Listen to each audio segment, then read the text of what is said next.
All right, so now let's get into some best practices for web design. So this is talking about making your website more effective. It says here web design that sells, but it's not just about sales. Often it's about capturing leads. A lot of this is focused on services type businesses. So if you're an educator, a plumber, electrician, any of those sort of sites, not really necessarily so much for e-commerce. So as we go through each of these, just write down whether or not you've got it, because whether or not you're implementing it, because that might help you to come up with an action list at the end of it of things that you need to do. All right, the first one is a 10-second rule. So when someone first gets to your website, they're not making a will I buy decision, they're making a will I stay or will I go decision, okay? And the 10-second rule is probably realistically closer to 5 seconds these days with the way our attention span is. So in this example, up there where it says the retail solution, so that's the name of the business, and straight underneath the logo, we've got a positioning statement of retail consulting and training. So it's really, really quickly and easily communicating what it is.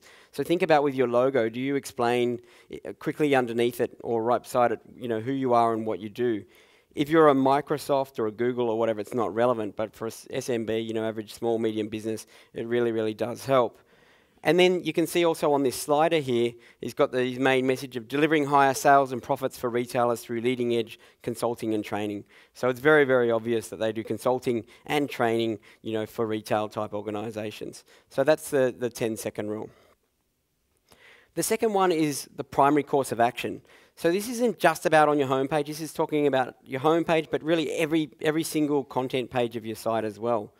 You've got to think about what is the primary course of action that I want them to take on that page, and also what is the secondary, if there is a secondary. So in this example, where the play video button is, it says start here, see the benefits of Mind Matters for your loved one's brains. Because these guys, they sell a really complicated service where they effectively analyze what's going on with your brain and then use neuroscience to help you. So it's really, really complicated, but if you watch the 1 or 2 minute explainer video, you'd sort of get it like that. And then down where those, what I call junction boxes are across the bottom, because your homepage is really more like a roundabout. People aren't going there to hang out on your homepage. They're going there to solve a problem or find something that they want. So that's why I think of the homepage a bit like a roundabout. Do I want to go there, there, or there? So junction boxes are great. And in that one, we've been sort of a bit cheeky, and we actually say, step 2, see the most common mind and brain problems we can effectively treat. And if they clicked on that, it'd go off to a page that says like Asperger's, ADHD, that sort of thing. And when they click on like the ADHD page, it'll then be a page all about people with ADHD and how to overcome that. So it's very, very relevant. You don't want to talk in general terms. Here's Body Trim, a large weight loss brand we've worked with for several years now. And a lot of their traffic is coming from TV. And they've seen the free trial thing on TV. So it's very, very, we want to do the start my free trial now. So we've got that in green, very, very obvious. That's obviously the primary course of action. But we also knew that not everyone that was turning up there was ready to buy straight away, was ready to take action. So that's why we've put a secondary action there of learn more. Does that make sense? All right. Worked really, really well, that. Okay, number 3. We've spoken a little bit about this already, which is junction boxes.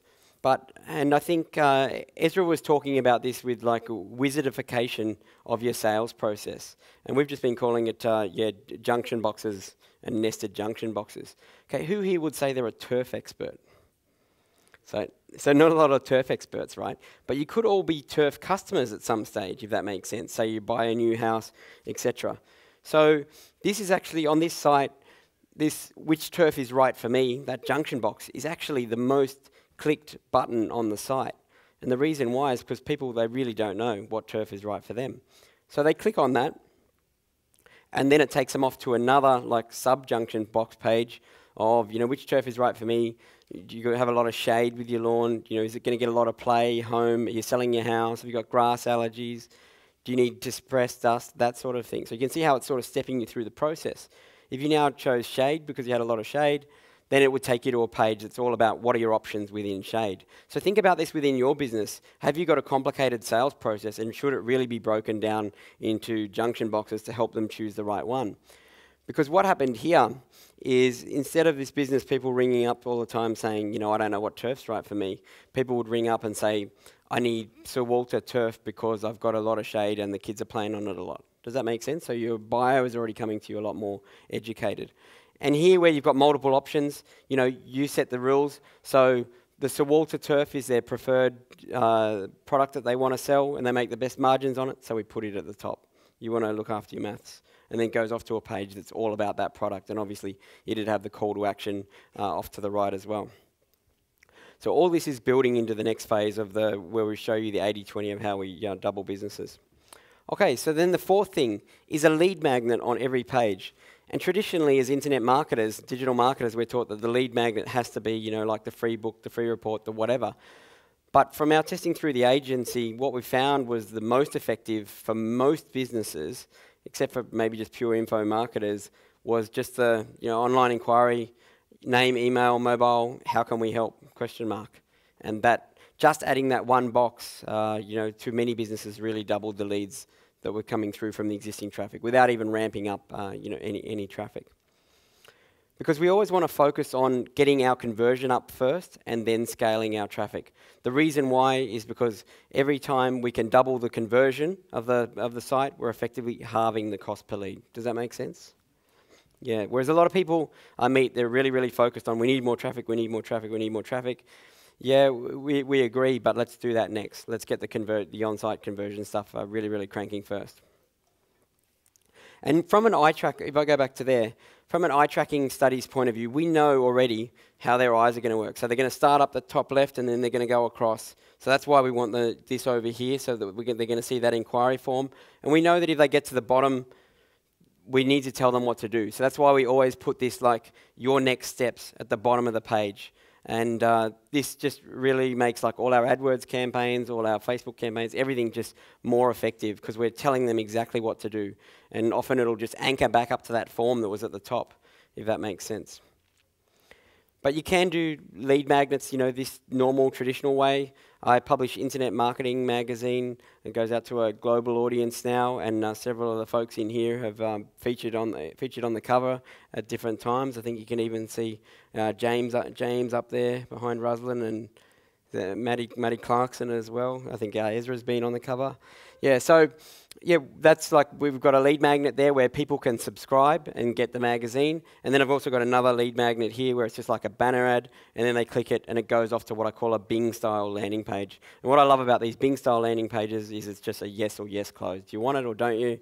And like this thing converts at 40% day in, day out because it's sort of a sexy offer to a lot of internet marketers, 7 proven steps to double your landing page conversion. Okay. Number 5 is benefit-ridden sales copy chunks. We've all been to those websites where you turn up and it's just page, goes on and on of just text. And if you see that, it's really, really hard to read, and chances are you're not going to stay very focused on it. So what you want to do with your sales copy on the pages, just for everyday product and service, is break it up into sub-headlines and bullets. Also include images as well. You see Apple, they're really the best at this, where they've got an image up to the left and then an image down to the right, and then they sort of rotate like that. Alternate, sorry, is a better word of what to do with their images. Some of these like services pages where we've really got them converting the best, again, we've got in the mind of the prospect and thought, what is it that they really want to know? What is it that they really want?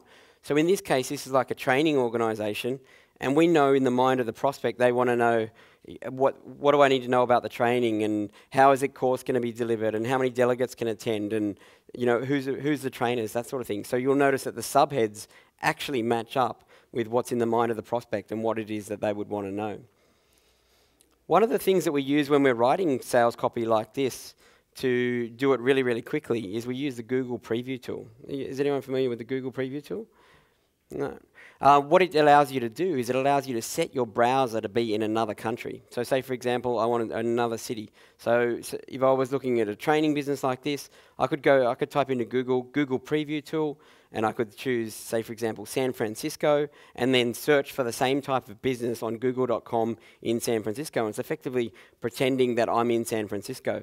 I can find companies like this and then see if they've got any great sales copy or any great design elements that I want to copy from or leverage from, and basically put those in a Word doc and then take them over to your site, change them around, that sort of thing. Obviously, you've got to make it as your own unique content, but it's a great way of getting sales copy done really, really quickly by grabbing it from other regions around the world, because often they won't rank in Google beside Australian listings.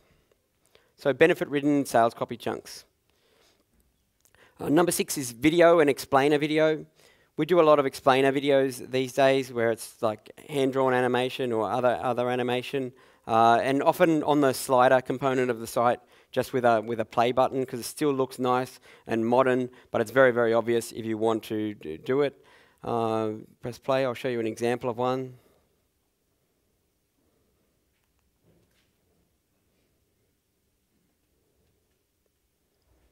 The current state of retail is challenging, with many retailers finding traffic counts are down and most customers spending less per visit. So it's going through problem, aggravate, solution, prove, call to action. Continue to get tougher, and customers are now buying online in droves. So stating the problem. Against this backdrop, it is challenging to recruit and retain the best talent. Research shows us that customer service levels are at an all-time low, with nearly 60% of customers believing that customer service has declined over the past 5 years. So aggravating the problem. Over half of these consumers didn't purchase as a result of poor customer service. The retail landscape looks bleak, but it doesn't have to be this way. So then he gets into the solution. I'll just press pause on that. Those sort of videos we're just making on Fiverr. So often how we're going about it, if you don't know how to write the script for it yourself, you can go to YouTube and find explainer videos that already have good scripts that you like the formula for, and then go to something like speechpad.com and give them the link to that video. They'll then effectively transcribe it for you for like $2 or $3, and you've got a basis of a script. And then once you've got that basis of a script, you can then change it to be your own script. Obviously, you need to change it enough so that it's unique, but where they were stating their problem, you're now stating your market's problem. Where they're providing their solution, you're now putting your market solution. And then once we've got that script down pat, we then send on Fiverr, find a professional voiceover audio guy to get the voiceover going, and then once that's done, send the script and the voice audio off to someone else on Fiverr who can animate it for you. And all up, you're looking at about $150 to get the professional voiceover done, and about $250 to get the animated video done. So altogether about $400, and you've got someone that's selling for you over and over in a scripted type way. And we're finding it works really well. We've also had great success with these types of video. I'll just see whether I can get this to play.